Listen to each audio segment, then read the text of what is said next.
Hey y'all, welcome back to another exciting episode of Life on the Ave. Super pumped up for our guest today. Today we have Mr. Stephen Plyler from Elevated Studios. Stephen, thanks so much for coming in today. Thank you for having me. I really appreciate the opportunity to talk about what we do at our spot. Love it. Awesome. Yeah, so hopping right into it. This is probably my favorite part, so just giving people their flowers here. So Stephen Plyler is co-owner and head instructor of Elevated Studios here in Wilmington, Delaware.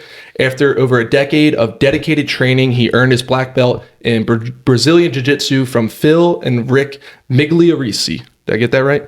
Migliarese. It's a tricky one. It's a tricky one. Are they Italian or they are Italian. Nice. Love that. What are you? Italian? Or what? Yeah, nice. Absolutely. Love that. What's the family name? Plyler? What was Plyler's, It's German. My mom's maiden name was Denorsha. We joke, my dad can trace his family back to in the U.S. to 1735. Nice. So pre-Revolutionary War, where my mom's like almost first generation kind That's of. Amazing. Yeah. That's awesome. We have a big Italian theme, going on. We had Antimo from Bardea. We had Gene Del Don in here. So a lot of paisans. Yeah, of paisans. I love that. Received our black belt in Brazilian Jiu-Jitsu in 2013 and his third degree black belt in 2022. The Migliarese brothers are the founders of Balance Studios, headquartered in Philadelphia, Pennsylvania, and have been paramount in Stephen's high-level training style. Today, with more than 20 years training experience, Stephen continues to take weekly trips to train with his coaches. His passion for the art shows most when he is on the mat training and teaching. While Brazilian Jiu-Jitsu is Stephen's primary passion, Stephen also has earned his second degree black belt in Krav Maga, fourth degree black belt in Premier Martial Arts, and second degree brown belt in Judo under Joe Condello. Is he another paisan? Condello? He is, yes. Nice. I love it. He's the man. Love that. Yeah. Stephen has a decorated history of winning competitions of all kinds over the years. These exposures and experiences have helped to expand his understanding of martial arts and have greatly influenced the building blocks of Elevated Studios.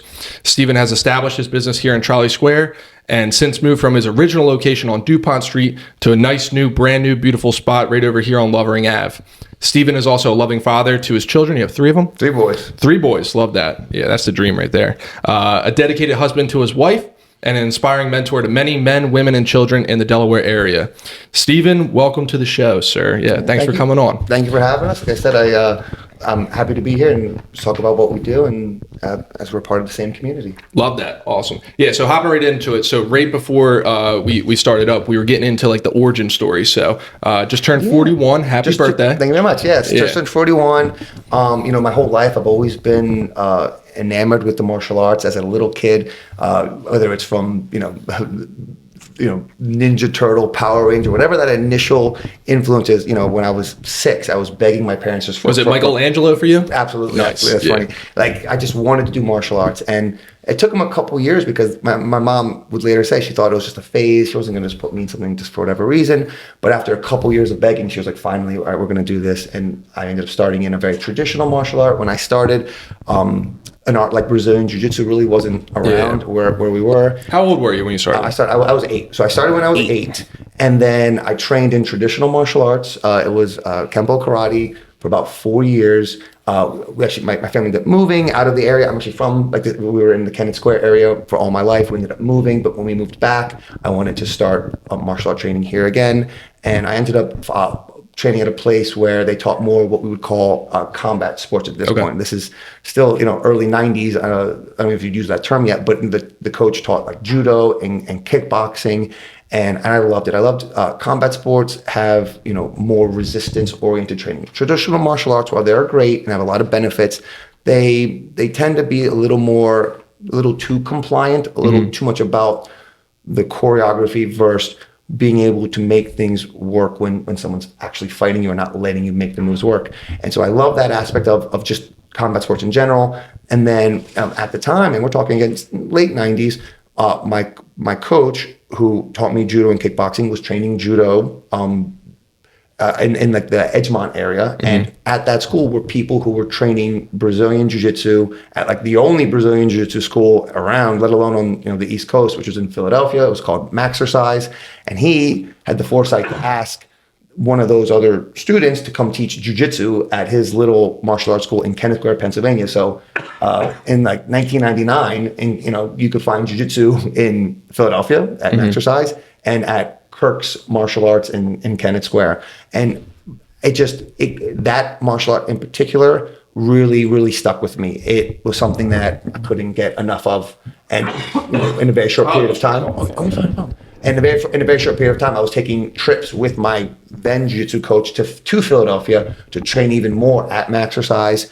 I just couldn't get enough. I ended up going to the University of Delaware, and while I was getting okay grades, the truth is I was not the most focused student because my passion was in martial arts, and I hadn't, so as it sounds, at that point realized that this can be my career. This can be everything that I do. I can teach martial arts, until I had an opportunity to basically run a martial arts studio in Philadelphia. And so once I was given that opportunity, to be honest, I jumped 2 feet in, and I haven't looked back since. I taught, again, multiple martial arts, but Brazilian Jiu-Jitsu being one of them at the time. And for eight years or so, until I met my wife. And my wife and I, we hit it off quick. 6 months later, we're engaged, and we are talking about how, we both want to have kids.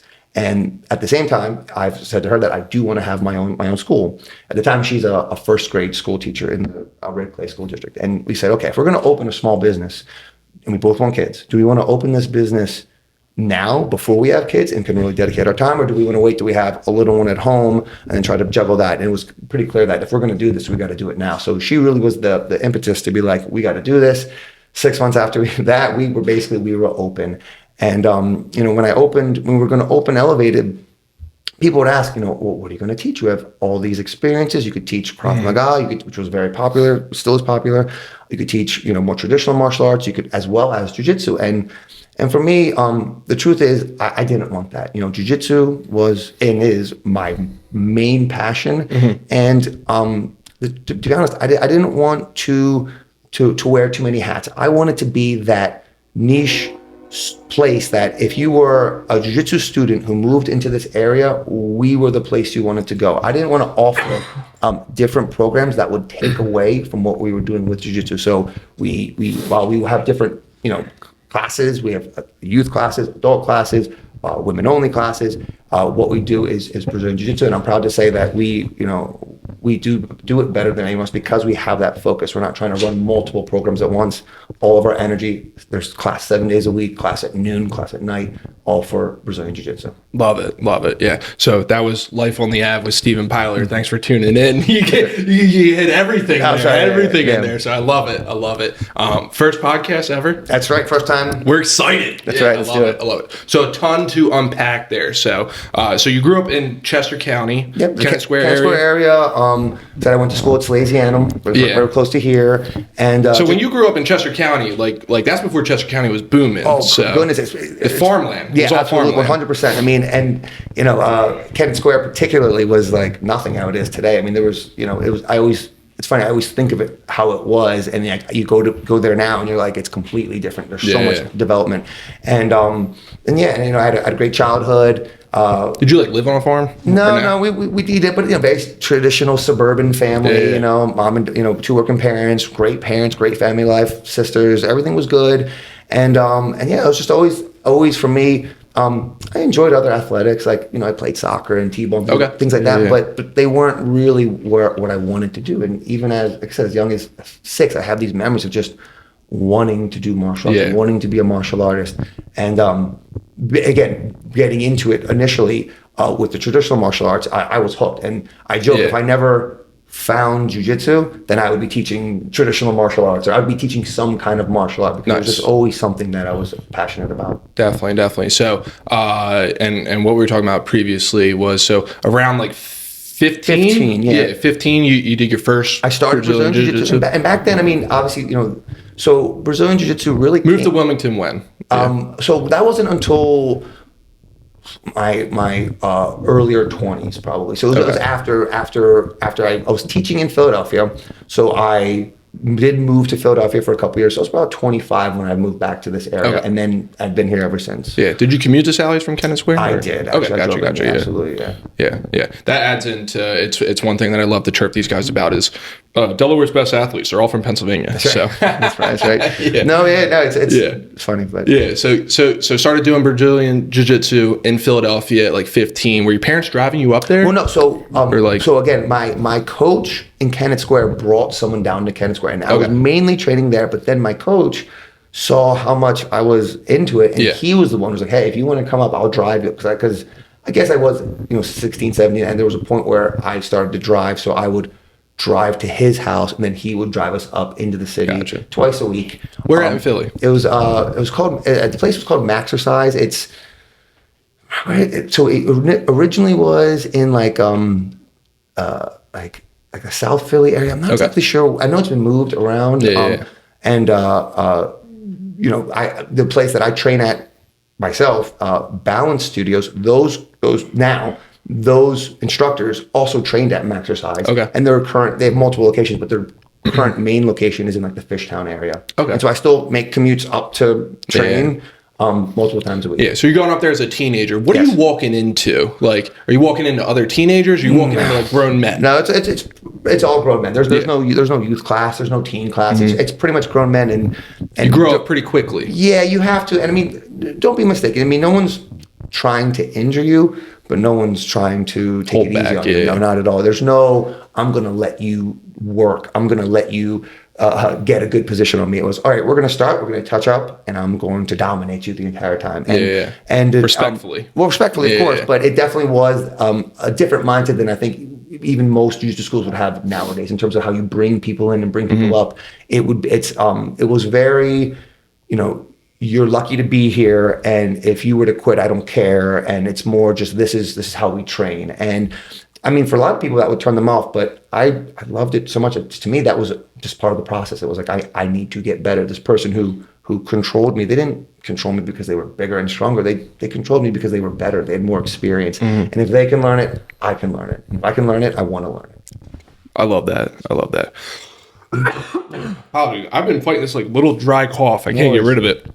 But all right, cool. So you start going up there, and then like did you hop in? Did you have like success like early on, or were you just like, I'm hooked? Like these guys are good. I want to beat these guys. So I think I had some success. I think the best attribute I had was just my perseverance, because What size were you? Were you like always the same size? I was never super tiny, but I mean, I'm just under 6 feet now, so I'm not like some giant. I probably was closer to like 150 pounds, 160 pounds. And I mean, your training partners are anywhere between 160 and 260. It depends on who the person is. And while I always felt like I had a quote unquote natural ability, the truth is, in hindsight, it was just that I didn't give up. I really didn't let my failure define me. If I got taken down, I didn't view it as I lost. Like, this wasn't a competition. This is a practice. I'm here to get better. Yes. If someone's going to challenge me, that's going to help me grow. That's going to help me stretch. And I think that was really my gift, just understanding that at an early age. And as a coach myself, I mean, that's something I'm always trying to instill, and we can talk about. It's people, when people are both attempting to apply a movement at the same time, one person is going to have quote unquote success and one person won't. But the point of the drill isn't to take your partner down. The point of a drill is to get better at takedowns. And so we can both get better, even though I take you down 0 times. I'm going to improve as long as I do the right things, meaning I observe what's happening and I try to fix my mistakes. And I guess, like I said, I just always understood that yes, these people are beating me, but whatever they weren't born with this skill. They learned it, and whatever they did to learn it, I can learn it. And I can apply it myself. So you're hooked, and then we talked about it. You go to University of Delaware. Mine's kind of in another place. You're feeling this calling, this passion. 100%. And I guess you decided just to hop both feet in. Well, the truth is, the coach, I think it was Ernie Kirk, who ran Kirk's martial arts. He was opening a school in Philadelphia, and at the time he had someone running the program that he just wasn't happy with, and so just that kind of like. How old are you at this point? Now, I was 19. 19 at the time.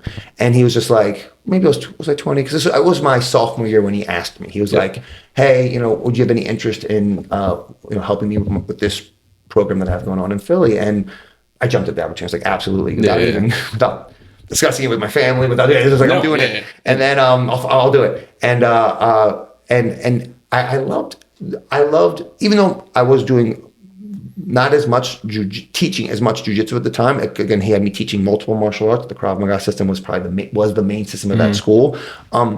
I enjoyed the lifestyle. I enjoyed teaching. As I said earlier, if I wasn't teaching jiu-jitsu, I think I would be, or even martial arts, I would be a teacher. And that the transfer of knowledge, right? Seeing the lights turn on in someone is just so rewarding to me. I mean, and it's funny because, as a parent, you get to see your kids grow up and learn things. And obviously it's so rewarding to see your child learn anything. And while it's not completely the same, I do get a similar feeling with the hundreds of students that we have, seeing them grasp these concepts, seeing their eyes light up. It just gives you a feeling of like that I can't compare it to anything else. It was one of the best things in the world to see a student go from, I can't do this, to through their own work and my just guidance, now they can do something they couldn't do before.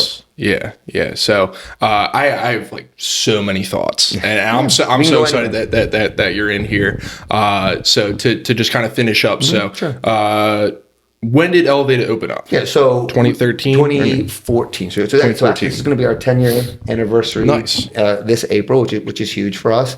Like I said, when I met my wife, we got married, and it was like. When did you meet her? So we met in 2011 is when we met. Okay. So we met. So you're in Philly from like mid 2000s. Yes, like mid 2000s. 20 to like 30. Yes, and then I met my wife when I was 28. And how'd you guys meet? So, believe it or not, of all places, at a singles mixer. Nice. But what's funny is I used to teach. So there's a local radio personality. His name's Preston Elliott. They had a show called the Preston and Steve Show. Yeah, and I've been out there. Taught 93.3 WMMR. That's right. Yeah. I taught Preston martial arts. I was like his personal trainer. Really? And he was very appreciative. He lost a lot of weight, got in shape, loved it. He's a big guy. He was a big guy, and he still is tall. He's tall, but he I think he lost like 60 pounds like from just training. And so he would always invite me to like events just to really for like promotional purposes. Like, like you want to hand out cards? Do you want to like I'll gas you up? Hey guys, if you're interested, anyone here interested? They're great guys. Super. He was the best. He was at our wedding actually. It's kind of funny. Love that. He and then in I've been working with him for a while, and he never had ever like tried to hook me up with someone ever. So I'm at this event, and he comes up to me. He's like, "Look, I've never done this before, but I know you have to meet this person." I'm like, okay, fine. We met, and it was just I say it was just like magic. But the truth is, it's funny because if anyone knows my wife, Renee, she is. She's the most incredible person I've ever met. Shout out, Renee. That's right. And she is so strong and independent and very, when I met her, she was completely just doing her own thing. I don't want to say she made me work for it, but she definitely wasn't someone who would easily throw attention in someone's direction. And so, having that same level of person. I wouldn't even say that. It was more like she wanted to make sure that she felt the way she felt, kind of thing, I think, too. And definitely was someone who wasn't going to just give herself to me. But we did she have any experience with martial arts, wrestling, or anything? Martial arts. She sees just a good-looking guy with the cauliflower ear. She's got to do her due diligence on you. Funny enough, the cauliflower ear wasn't as bad 10 years ago. But basically, no. She I don't want to joke and say I persevered, but it was just the fact that until she told me to go away, I wasn't going to go away. Right? Nice. I was head over heels right away. So it was like she's going to have to tell me stop. If she said stop, I'm going away. But otherwise, I'm gonna stick with it. And one thing led to another. We fell in love. Again, she was a first grade school teacher at the time, and I don't think she had any plan initially of being involved with the martial arts studio itself. I think in her head, this is something I do. I teach martial arts at the time for other people. We're gonna open our own school. I'm gonna run it. She's gonna be a first grade school teacher.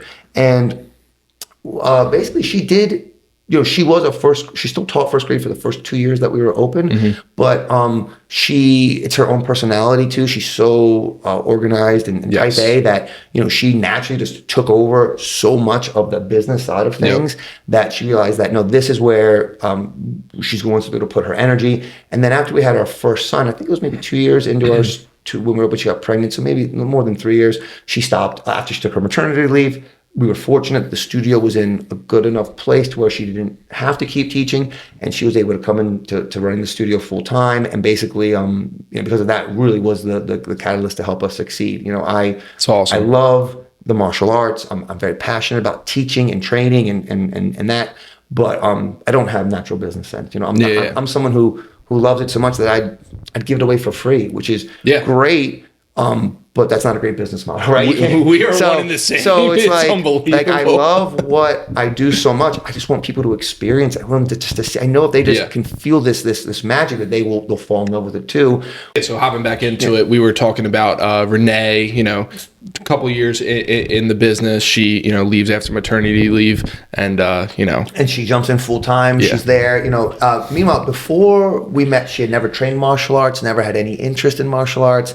Obviously, that now that we have a studio, she starts to train. She falls in love with it. She's actually now a brown belt. She's been training for almost 10 years. She tries to get on the mat at least 2-3 times a week. Every week, she actually this year alone started like a women's only class. Love that. Jiu-Jitsu is, I think it's very female friendly. It's a co-ed martial art, but it is a physical martial art in which I can understand how someone who's has no experience with it might be a little intimidated to come into the environment for the first time. And so creating an all-female space to be just a little bit more welcoming to a female who wants to do it, has the interest, but again, sees a room full of bigger guys, not knowing that they're not going to work with some giant guy. I'm not going to, but still just feeling a little anxious about it. She started a women's program, and she'll have anywhere between 20 and 30 women on the mat, which is, for jiu-jitsu, that might as well be like a million, right? Because it's really not, it is primarily across the nation, it's more male than female. But she teaches now. So she's actually one of our actual instructors besides doing all the other things that she does for the business.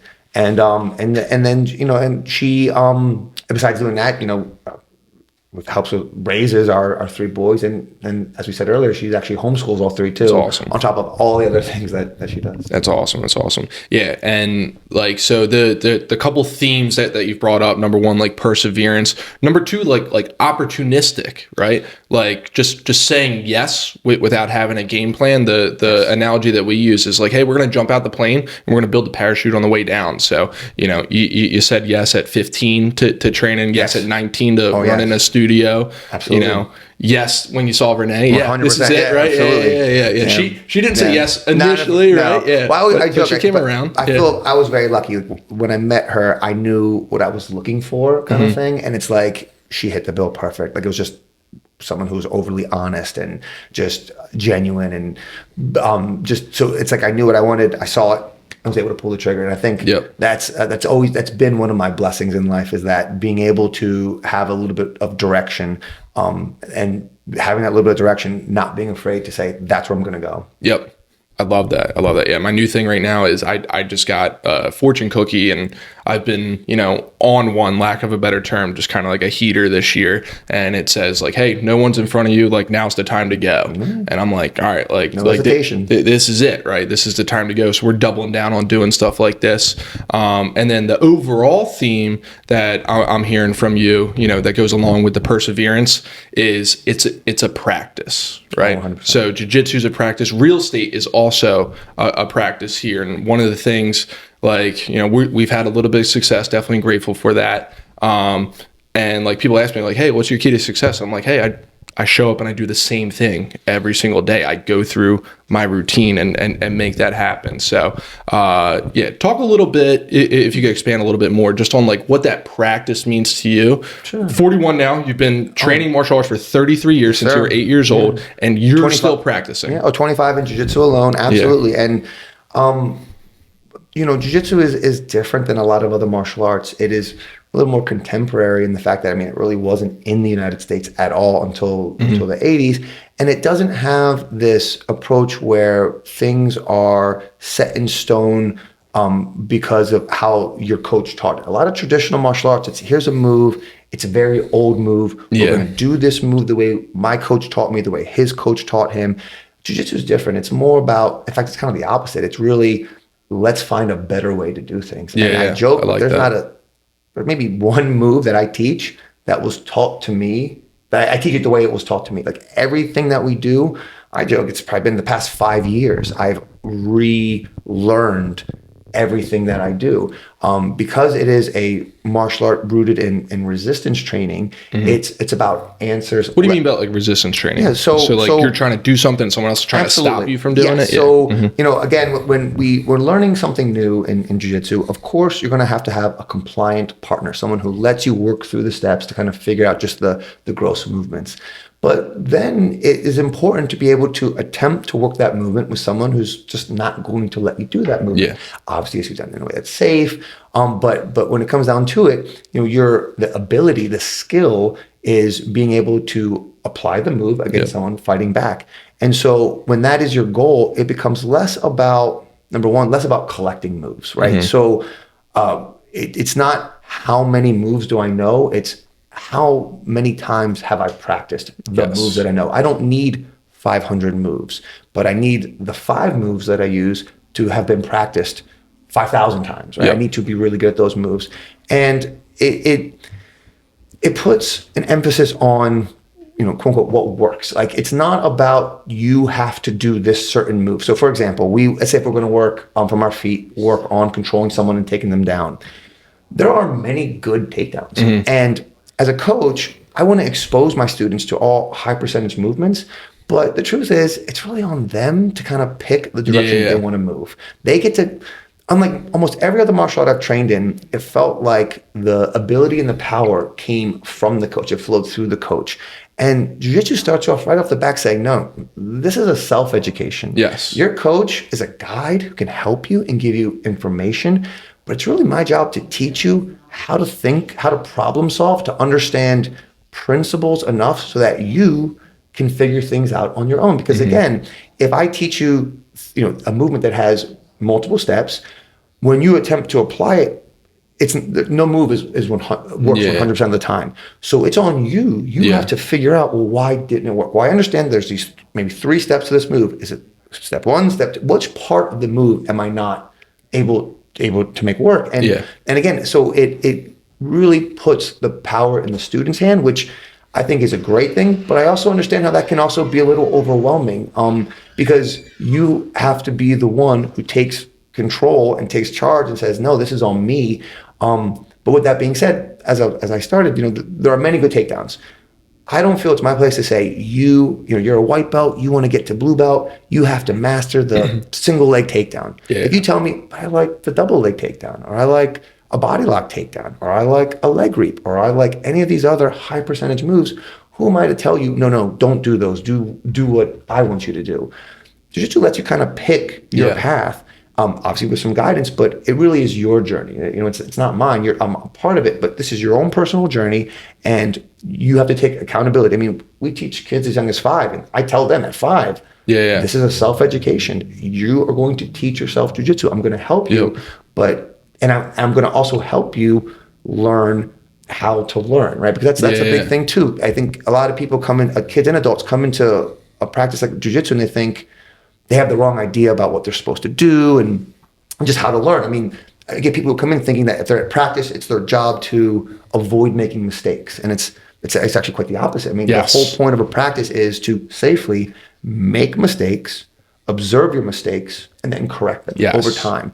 And so it teaches students that there's not a single move that you can't learn. Not a single move. You just have to have the focus, the perseverance. You have to be able to attempt that movement over and over again, observe when it doesn't work, and figure out why it's not working. So it really puts the power in the person's hands, and it also creates a very idiosyncratic system in that, again, if you were to watch my students train, or even just look at the black belts, we have 16 active black belts who train. awesome. And if we were to have them all work from their feet, while you would see similarities, you would notice so many differences because body type, because of preference, because of personality, they tend to like certain moves more than others.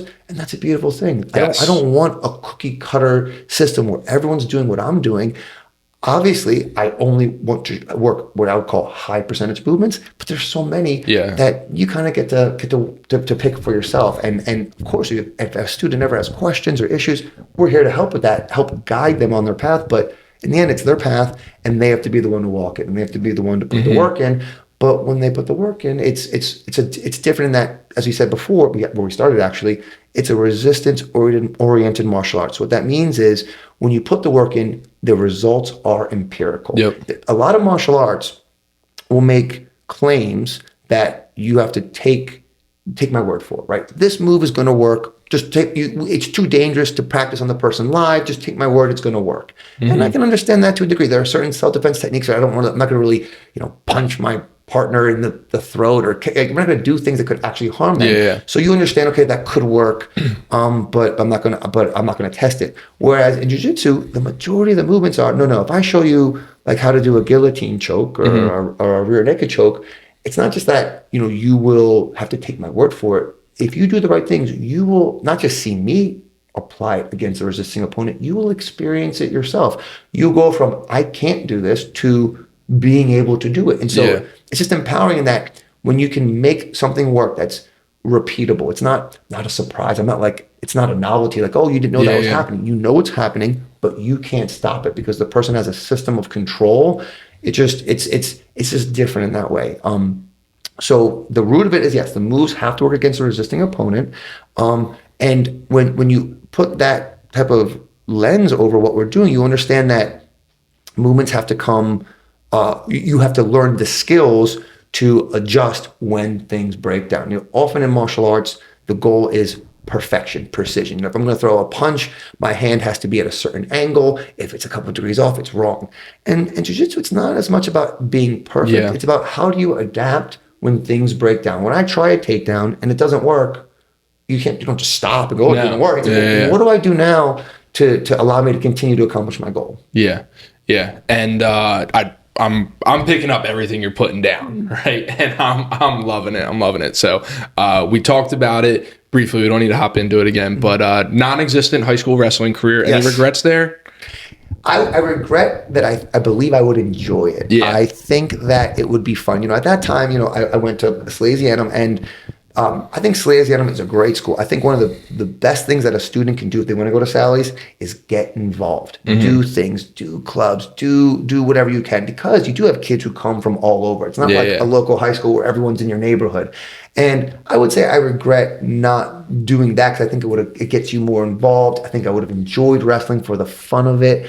But in terms of skill, I try not to look at things that way because I think everyone always has like the positive lens on what they didn't do. I could have very easily wrestled in high school, broke my leg, fell out of love with martial arts, and never trained. It's like if I could go back and then I'm going to start wrestling, maybe I mess up my neck and I have spine issues. I mean, so of course, the easy answer is, I wish I would have wrestled because it's a skill set that would apply to my job now. And I really do think I would enjoy it. We wrestle now. Like I enjoy the wrestling and I think would have enjoyed it. But I try not to look at it like a regret in the sense of it could have just as easily turned out to be something that caused a horrible injury and kept me from doing what I now get to do 6 days a week. Love it. Yeah. So we'll touch on it briefly. I had a brief high school wrestling career, but and where I want to take this sort of deal is just continuing the conversation of it being an art, because like my high school wrestling career, I played basketball my freshman year. The high school wrestling coach was a legend at our high school. He taught gym my sophomore year, and I remember I was like running track. I was like, I'm done with track. Like let me go wrestle, right? So I went and wrestled with no prior experience, and I fell in love with it. I wasn't great, but like I just absolutely fell in love with it. And like the thing that you're saying, correct me if I'm wrong, but I follow the fight game now and stuff. So the UFC has definitely made everything super duper popular. Americans are kind of very, move focused, right? Like, hey, I have my arsenal, in my tool belt, 5-10 moves, versus you look at a guy like Khabib and some of these other guys, like it literally says in the name, Brazilian Jiu-Jitsu, like it's an art. Like, hey, if that first move doesn't work, like Khabib grew up wrestling bears, right? Yeah. So you can't control a bear, right? So like that's like the big thing. A lot of these Americans, I think it's starting to change now because, they are just so cross-trained in so many different arts. But like, it is just that, hey, move one didn't work. All right, I got a counter here. And like, you're right into it, especially in tight quarters in BJJ. Absolutely. Like, hey, if I try to, get an underhook and he underhooks me, like, all right, I got to swim in there, something sort of deal. So. And what's great about something like Jiu-Jitsu, Jiu-Jitsu is a grappling focused martial art, meaning we will work strikes on pads, we'll work on like defending punches, we'll have someone have gloves on, covering punches just to work on the defense. But a majority of the time sparring, like we're actually resisting each other, is without striking. We're not punching each other. We work on getting grips, controlling the person, off balancing them, taking them down, controlling them on the ground, and letting that control lead to a submission. And because we're not striking, as physical as it is, it's relatively, compared to most striking arts, harmless on the body. Like, we get bumps and bruises, but there's far less, head trauma or broken bones or, the wear and tear of striking compared to, I grapple 2 to 3 times a day, 6 days a week at 41. And I have 6 students in their 60s. I have over a dozen, like 13 students in their 50s. I'm in my 40s, let alone mass. So it's something that you can do forever, but you can also, in the sense of like, whereas I don't want to be, getting hit in the head in my 50s or 60s or on, but it also lets you put in a lot of time with minimizing how much damage you take. Again, I don't want to say it's a physical martial art, but compared to getting punched or elbowed or kneed, it is a little bit easier on the body in that sense. And so you can put in more hours and you can put in more time, and that lets you, I think, also develop that natural understanding of except if I attempt a movement and there's some kind of counter movement, well, what's my secondary, my tertiary option, and being able to put the time you need to be able to develop that kind of that sense, that type of skill. Yeah. And then like with it, just building on that art, you mentioned it, jiu-jitsu in the last 5 years, has kind of changed in your world sort of deal.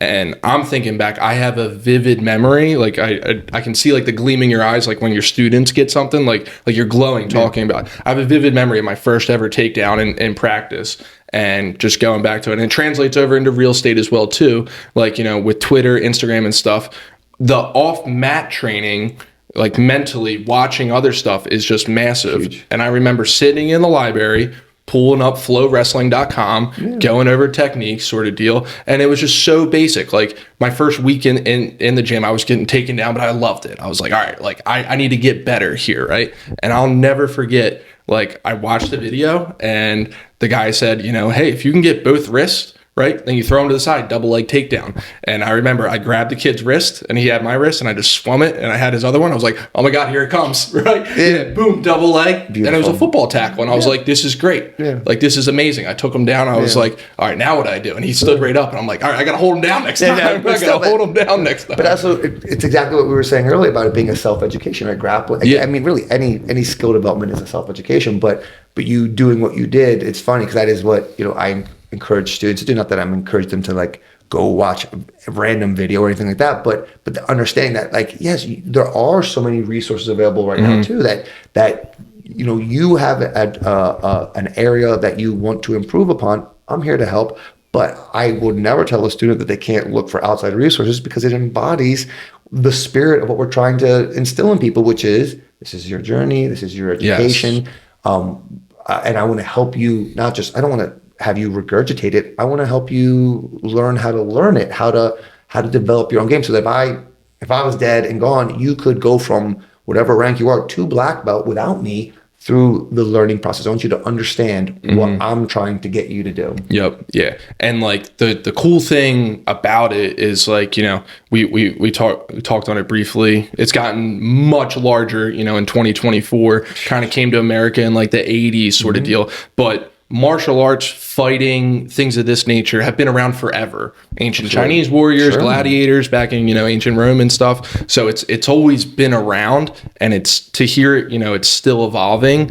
And like, how does it feel to like you have a gym, one of the premier, spots in the area. Like, how does it feel to kind of be ushering in this like next generation of BJJ? It's great. I mean, you said it perfect. I mean, things have changed so much.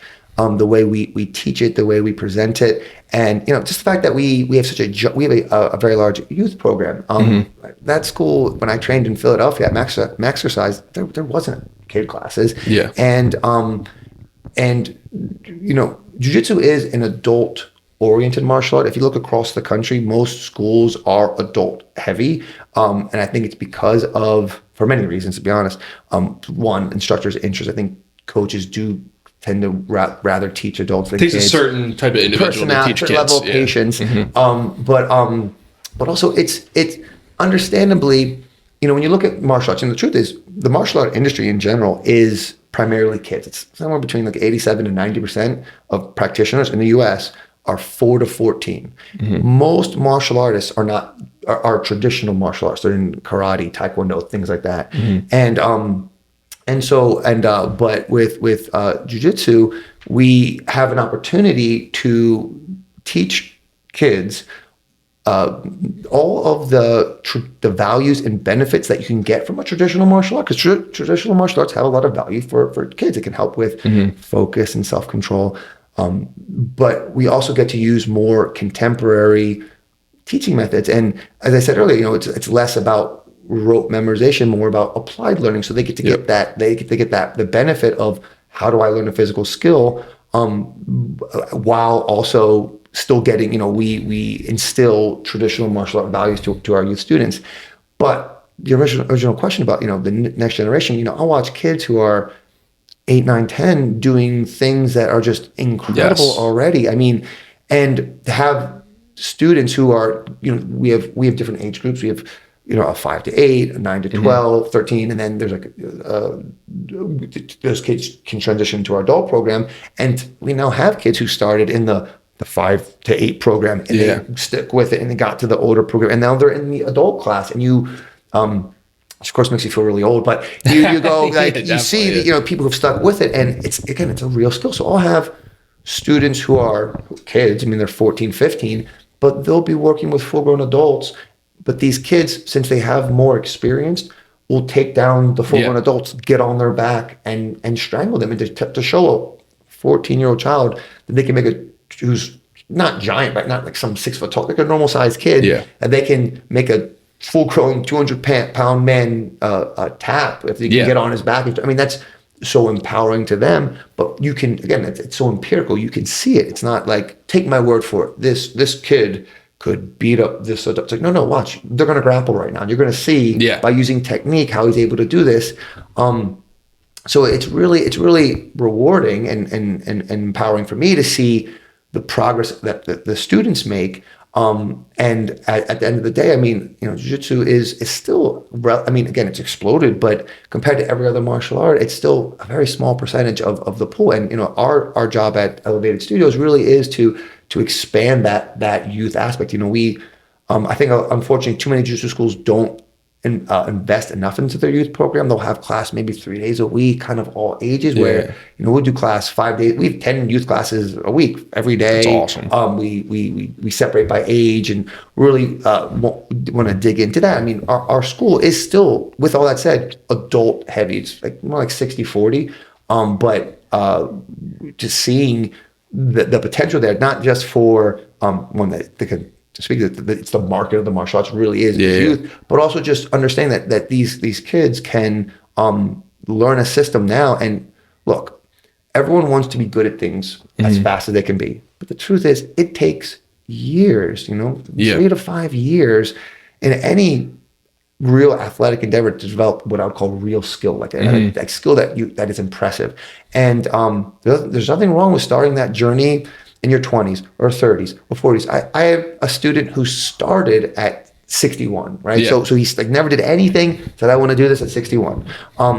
Were you like, you're crazy, man, but let's do it. We have a, sign this waiver. Well, as I said, we have a bunch of people in their 60s, but they all started generally in their 50s or earlier, and they just stuck with it. Yeah. To start at 61 is very impressive. It can be intimidating. Again, I mean, It takes a lot of guts. it does take a lot of guts to step out there. But with that being said, there's nothing wrong with starting at 61, but starting at 6.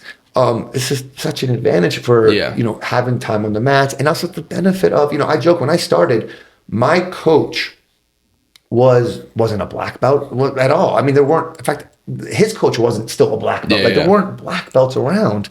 And as I said, at our school right now we have 16 active people, and so.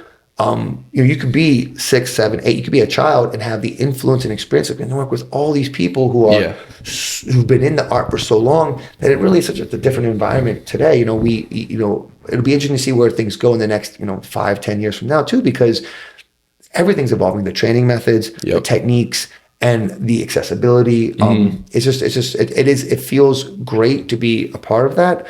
And at the same time, we are so focused on our students that it just becomes, how can I make them better? How can I help them make themselves better? That really is our focus. Yeah, definitely. And like we Gene Deldon was sitting in that seat last week, and what we were talking about is just like, hey, like the talent pool has just gotten deeper, and like, the skill level is just so much higher. And I see it every day. Like I have a lacrosse background. I played lacrosse at University of Delaware, and I look at these youth kids and they're doing stuff that, college level players were doing. And it's unbelievable to see. And I'm super excited for like, just this next wave of like martial arts. Like the UFC's definitely popularized it. Absolutely. But like when I believe was it Royce Gracie was the first guy to like come on? Yeah, he was the first really star of the UFC. Yeah, and when he came on, like the people were booing. They're like, "Oh no, we want to see a fight," and he took down that big guy and like made him tap, sort of deal. And then now, like the people who love the UFC, they want to see it go to the mat. They want to see the art form in its purest form. And so I'm just so super excited about it because like in Delaware here, there's a big fitness crowd. There's a lot of gyms here. There's a lot of other, a handful of other BJJ studios, 302 Riverfront as well too. So just the more and more people in it, I think the more and more, it benefits, you guys and everyone across the board. Absolutely. It is interesting how just as a populace, we've gotten way more, in the US, people have become so much more educated about what they're seeing in terms of like mixed martial arts, in terms of seeing people on the ground grappling. It's become very common for people who've never trained a day to understand what certain positions are, or like submissions, like strangleholds and the guillotine. And it's become, part of like the kind of like how boxing and football, and like it's another sport where 15 years ago, it wasn't that way. And it's great to see, like you said, like the exposure at a young age. I mean, again, when I was started when I was like 15, people didn't even know what, like all my friends at Sally's were like, wait, what's jiu-jitsu? What? Like, they had heard of the UFC, but they had no idea even what it was. And now so we have kids who talking about trying to grow up on the mats. I mean, they're there from a young age, and it's such a great base for kids because, like I said, it helps them learn how to learn. A lot of martial arts, the kid always wins, right? The technique is always I win. And in jiu-jitsu, of course, like I said, there's compliant work, but when they're training with resistance, the kid with more experience is going to end up taking down the kid with less experience more times than not. And for a lot of kids, that's hard. I spend a lot of my time trying to explain to them that no, that's not losing though. Like this is how you learn something, is that you're going to have to be challenged, and that practice isn't a zero-sum game. Competition is, and if you want to compete, we can do a competition, right? And someone's going to win, and someone's going to lose, and hopefully everyone can learn. But in training, everyone should win, because winning a practice is, number one, being safe, and number two, acquiring skill. And acquiring skill does not require me to take you down. It simply requires me to have the right focus, try to go through the right steps, observe what happens, and then adjust what happens. Adjust. It is hard for kids at first to get that through their head, to understand that, that to develop that perseverance, that, and we explain to them that, look, if you want to be good at anything, you want to be good at playing an instrument, you want to be good at other sports, it's going to be difficult. And having the ability to endure and to work through it and to not see the trouble as losing, but to recognize that is literally the practice. That's what it is. You will make mistakes, but then you will grow from those mistakes. If you're not making the mistakes, you're not going to grow. You need to make those mistakes. Hopping into it, 10 years of Elevated Studios coming up. Just got a brand new spot. How are things going over? Great. Couldn't be better. We're very fortunate. We love our space. It's around 3,000 square feet, more than enough space for. What were you in before? That was like 1,000 square feet? It was like 1,800. So Gotcha, it wasn't very big at all. It was a perfect starter location. You know, when we opened, we were living right here on Gilpin Avenue. Yep. Actually, when we first opened, we were on a couple blocks up, but pretty much right here. And we were looking for locations, like, where do I want to open? I didn't want to open close to my previous employer out of respect. I wasn't trying to compete with him. I wanted my own thing. And it just, we were walking around Charlie, as my wife and I used to always love, just to, before we had kids, we had time to go for walks all the time. It was so beautiful. And we just noticed that the place right in the Charlie Square Shopping Center, 3 blocks from our house, was available. And it just was like the perfect starter location. It was not very big, but it was what we could afford. And it had great visibility. We would always get walk through traffic. And then, and we were there. And the truth is, we were thinking about expanding in around 2019. Around 2019, end of 2019, we were at a high. Things were booming. It was great. And we were looking to, our lease was about to be up. And we were thinking, well, we had a year left on the lease, a little less. And we wanted to get on it. And we were going to look for a new place. And then 2020 happened. And COVID happened. And that for us, put everything on hold. It, obviously, we had to close. Obviously, being a martial art that's very kind of close quarters, we couldn't be open for a while. And when we could open, understandably, people were hesitant to come back. And so we ended up re-signing a lease, re-signing our lease. And it just took time for us to rebuild back up. And once we which we were able to do, thank God, everything has been great. We're bigger now than we've been student-wise and everything. And it just became, okay, we need more space. Like, we physically have too many people on the mats. And so actually one of our students was like, well, I have different properties you can look at, which is like, sure, let's look. And just happened to find a spot which is right around the corner, because one of the things that we were looking for when we were going to move was it has to be under 5 miles away from our original spot. Because any time you move, you're moving maybe closer for certain students, but further for others. And I didn't want to move too far away to where people were like, look, we love coming here, but it's just now you've moved, you're too far away, we can't make it. So we were very lucky to find a spot literally like less than a quarter of a mile away on Loveland, right? It's yards. So close. And like, they, I joke, because we have a lot of students who would walk to our old location. I'm like, if you could walk there, you can walk here. It's within walking distance. So it's super close, which is great.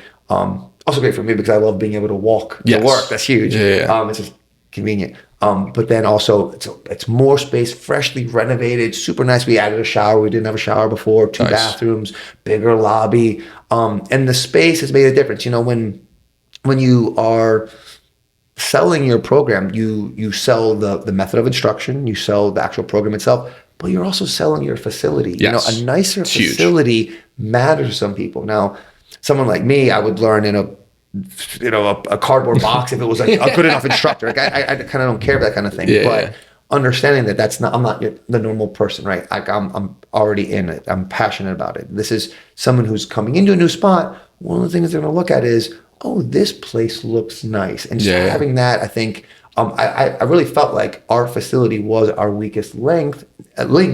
Not that it was bad. It was small. It was less than 2,000 square feet. It was a starter spot. And now that we have more than enough mat space, we've had 40 people on the mats. It's awesome. No issues. There's plenty of space for them to work. We have higher ceilings. So, you do like takedowns. Generally most of them are very low amplitude, but there are certain throws that are a bigger motion. So having like higher ceilings, not worrying about it. Billy going to hit his feet on the ceiling kind of thing. Like, that's nice. And it's been a real blessing. It's been great. I think just the move, like the energy of the move has been something that we've been able to feed off of. I mean, we moved back, like I said, over the summer, and I feel like we still are riding the high of being in the new location. That's awesome. That's awesome. Yeah, look good, feel good, play good. Like I think that definitely plays into it. How many people do you have like in your program? So we're just under like the 225 mark right now. 225 people. Sure. Yeah, students actively good training. For you, actively man. training. And like I said, that's a split where it's like 90 somewhere, and of course numbers change, but somewhere between like 90 and 100 kids. That's 100, awesome. 125 adults. And you get like families, like so parents, 100%, like all a the way lot through, of families. Really, it becomes like a family affair. Like a mom. It's funny because now that Renee has started that women only program, I was actually surprised with how many of the moms who I guess had interest, but as we were saying earlier, were just maybe a little intimidated by trying the group class. We're like, I want to do this. Nice. And so now, they would have had maybe their daughter already training, and now they get to train. And while we do separate, I mean, we don't do like kid and adult training at the same time, just being able to have the bond and to be able to share the mats with their family, I think is a beautiful thing. I mean, us alone, right? I have my wife and I train. I have 3 boys. My oldest 2 train. My youngest is too young. And just, being able to share my passion, being able to, our passion, it's Renee's passion too. To be able to have this activity that we do together, that we both can enjoy. I can see them grow together. It's just, it's the best. It really is. That's awesome. But yeah, we definitely have a surprisingly large number of families who, and it's always interesting to me the way, sometimes it is, dad comes in to train and then it's like, I want to have my son do it as well. Other times it's the kid comes in to train and then, maybe dad wants to do it too. So it really works both ways as well. That's awesome. That's awesome. Where did the name Elevated come from? That's a great question. I want to say it was my wife, Renee, who actually came up with it. Is when we were just kind of, brainstorming different names, we wanted something that emphasized that this wasn't going to be, for lack of a better term, like a meathead gym, right? Like our philosophy is when we teach the art of jiu-jitsu, and that we wanted it to be something that was positive and motivating, and at the same time always looking to improve, always looking to get to that next level. And I forget what word I said initially that sounded off, and then she was like, what about elevated? And it kind of just clicked. And it was funny because how things just come together. Like we had a friend, like we want to do some kind of like artwork for the walls. Like we really didn't want like a traditional martial arts school which has like mirrors and very like dry colors. We were looking for something that was just a little different. We joked that we looked more like a yoga studio, I think, at first. But like so, and like the artwork that they, kind of something, we wanted something more abstract, but what she ended up drawing was kind of like this like cloud looking art. Yeah. And so it kind of like our colors. I like your colors, the white, blue, black. Blue, and so it kind of all kind of fit together. And with the theme of elevated training, training that's always looking to be better. Like I joke, but I don't ever want to teach a move without making it better. Like if I teach a move today, I want to say that's the best I've ever taught that move, the best ever. And to always take that approach every time I'm on the mats is this has to be better than last time. It has to be, and to always have that incremental improvement. In everything that I'm doing at the school. That's awesome. That's awesome. Yeah. And since like we first met a few years ago, I've definitely seen like an uptick like in your guys' social media presence. Absolutely. Especially recently, keep coming back to it, but my wife Renee is just really, who really runs the business side of things. She just looks at our numbers and says, okay, a majority of our leads are going to come from either word of mouth, referral is huge. Yeah. And if not, it's going to be from our website, and everything that we do online really should be geared towards bringing people to our website, And so she's really the mastermind behind, we need to put something out every day. Like before it was like, we'll put things out, but no, we every single day we're going to have something to do because we want people to feel comfortable. I want them to feel like they almost know us before they come in, and to hear us talk and to see how we do things. And so she's been the real driver in pushing that. And I appreciate it, of course, because it really does make a difference for people when people come in, it's either, oh, I know someone who trains here, or someone told me about this place, or I saw you online. I saw it on social media. So we've been really since we moved to the new locations, when she's been like, every single day we're going to put something out, and just really try to make sure that people get the accurate feel and vibe of what we're doing, so that they're comfortable before they come in the door. Yeah, and that's huge, especially in a business like yours, where it's a combat sport. That is definitely huge, having people, have that level of comfortability. My mom's going to chirp me for these socks. Definitely appreciate the time. I've learned a ton, and I really appreciate it. So on that business side, I know that we talked about Renee a lot. We talked about, your mentors and coaches in there. Is there anybody else that you want to give a shout out to, who has, either been with Elevated for a while, helped us out, helped us grow? So I hate to give the answer if there's too many to mention. I mean, there's so many people who've been a part of it from... You have 16 instructors who are black belts, right? Yes, we do. We're very lucky. And, which is, again, I joke, but they all do so much and are so willing to do so much that I joke, if I wanted to, I wouldn't even have to go in. Like, it's like they could cover all the classes and do such a good job. They want to, they're passionate like I am, but again, I'm in there 6 days a week because it's what I want to do.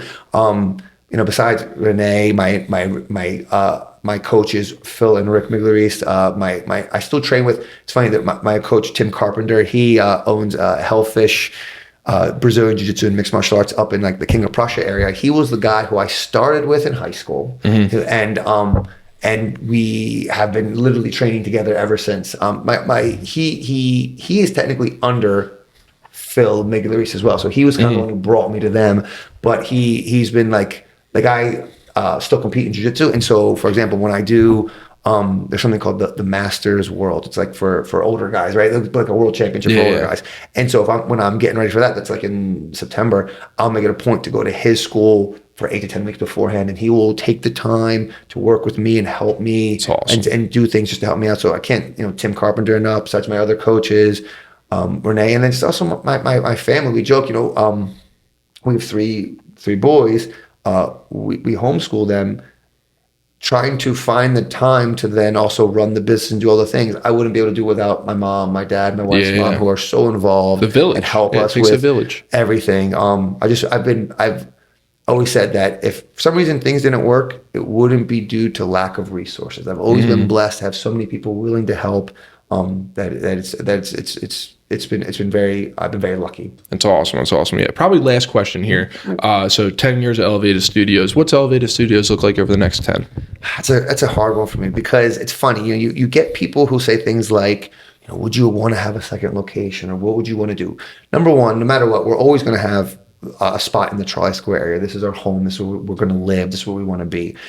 The transition into having more than one gym is hard, because I know what that means. What that means is I have to step back from what I'm doing now, right? When you have more than one location, you can't be on the mats 6 days a week teaching. You have to have more of a managerial role. And so, it's hard to even imagine us moving from the location we're at, in the sense of it's perfect size. We could grow as big as we'd want to grow. I don't want to have more than like 350 students. I think it just becomes too much in terms of just what we would want to accomplish. So we can fit that in that spot, which is beautiful. But the truth is, I could see that if it gets to a point where we need to expand, that the move would probably be to have a second location. And if that needs to happen, it needs to happen. But I just understand that what that means. It means I will be stepping back in certain things. But if that's what needs to happen, that is what will happen. That's awesome. Last question for you. So I love seeing you, walking around with the boys, with the fam and everything. What's a picture perfect day in Stephen Plyler's life? Picture perfect day. No, I mean, again, not to be cheesy, but almost every day feels that way nowadays. I'm usually up early. I do get up at like 5 or so, because I try to do some type of physical training, run, strength training, and then I often teach like a 6 a.m. lesson, and then from that, I'm with my boys. So also, my wife will get some things that she needs to do maybe for herself done. And I'll spend the morning, between 7:30 and 9:30 with them. And then usually she's taking them to do some kind of like a homeschooling event of some kind. And then I'll maybe get a little work done before I teach a private lesson at like 10:45, 11. I'll train at noon, then I'm back with my boys in the afternoon. So I spend the afternoon with them while she can do things and get work done. And then I go in at night and teach every night. And it's funny because it's like, well, that's just a normal work day. What do you mean? Like, you asked me what will be a perfect day. But I mean, really, like, every day's a dream. Yeah, so finishing up that like picture perfect day. So just having our own business has really allowed us to craft a life where, you know, we get to do what we want to do every day, and being able to spend time with my boys, being able to spend time with my wife, and being able to spend time on the mats. That's all I want to do, and I get to do that, and I want that, my appreciation for that, to come through every day to all my students. Love that. That's awesome. So check us out, Elevated Studios. Find us on Instagram. I love the Instagram, by the way. You guys don't follow anyone. I don't know if you know that. My wife, she's like, no, we're not doing that. And it's funny. That's with us. We just follow our team. It's just 10 people in here. Yeah. I love that. And any last words? Any last thoughts? Again, thank you for having us here. You know, we're all part of the same community, and obviously we're looking to grow just like everyone else. But growing doesn't mean growing separate, right? Growing together, helping each other out. I love that. Elevated Studios, 1708 Lovering Ave. Come on in, get your roll on. You're a gi or no gi guy? Last question. So if I had to pick out, as we offer both, I would say probably gi just a little more, because I feel like there is more. There's more available. I can do more with the gi. Yeah. So, but if I had to pick one, it'd be gi. But I do love doing both. Awesome. Well, this is Stephen Plyler. Thanks for tuning in. Another exciting episode of Life on the Ave. Love y'all very much. Peace out.